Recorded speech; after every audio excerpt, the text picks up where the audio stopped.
ഹരി ഓം ശ്രീ ഗുരുഭ്യോ നമഃ. ഉമാമഹേശ്വര സംവാദം തുടർന്ന് ഹനുമാന തത്വോപദേശം. നിർമ്മലമണിരസത് കാഞ്ചന സിംഹാസനേ തന്മായാദേവിയായ ജാനകിയോടും കൂടി സാനന്ദമിരുന്നരുളിയിടുന്ന നേരം പരമാനന്ദമൂർത്തി തിരുമുൻപിലാം മാറുഭക്ത്യാ വന്ദിച്ചു നിൽക്കുന്നോരു ഭക്തനാം ജഗത് പ്രാണനന്ദനൻ തന്നെ തൃക്കൺ പാർത്തു കാരുണ്യമൂർത്തി. മന്ദഹാസവും പൂണ്ടു സീതയോടരുൾ ചെയ്തു, സുന്ദരരൂപേ ഹനുമാനെ നീ കണ്ടായല്ലീ. നിന്നിലുമെന്നിലുമുണ്ടെല്ലാ നേരവും ഇവൻ തന്നുള്ളിലഭേദയായുള്ളൊരു ഭക്തിനാഥേ. ധന്യേ സന്തതം പരമാത്മജ്ഞാനത്തെ ഒഴിച്ചൊന്നിലുമൊരു നേരമാശയുമില്ലയല്ലോ.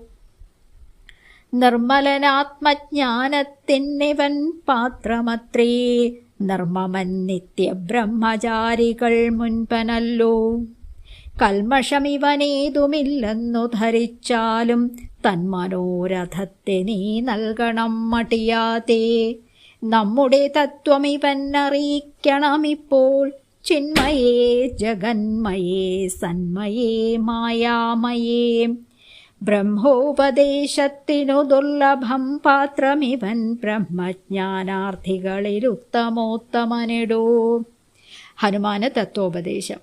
ശ്രീരാമദേവനേവമരുളി ചെയ്ത നേരം മാരുതി തന്നെ വിളിച്ചരുളി ചെയ്തു ദേവി, വീരന്മാർ ചൂടും മകുടത്തിൻ നായകക്കല്ലേ. ശ്രീരാമപാദഭക്തപ്രവര കേട്ടാലും നീ, സച്ചിദാനന്ദമേകമദ്വയം പരബ്രഹ്മം നിശ്ചലം സർവോപാധി വിനിർമുക്തം സത്താമാത്രം. നിശ്ചയിച്ചറിഞ്ഞുകൂടാതൊരു വസ്തുവെന്നു നിശ്ചയിച്ചാലുമുള്ളിൽ ശ്രീരാമദേവനേ നീ. നിർമ്മലം നിരഞ്ജനം നിർഗുണം നിർവികാരം, സന്മയം ശാന്തം പരമാത്മാനം സദാനന്ദം.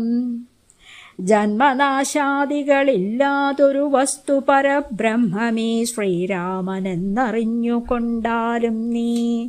സർവകാരണം സർവവ്യാപിനം സർവാത്മാനം സർവജ്ഞം സർവേശ്വരം സർവസാക്ഷിണം നിത്യം സർവദാ സർവാധാരം സർവദേവതാമയം നിർവികാരാത്മാ രാമദേവനെന്നറി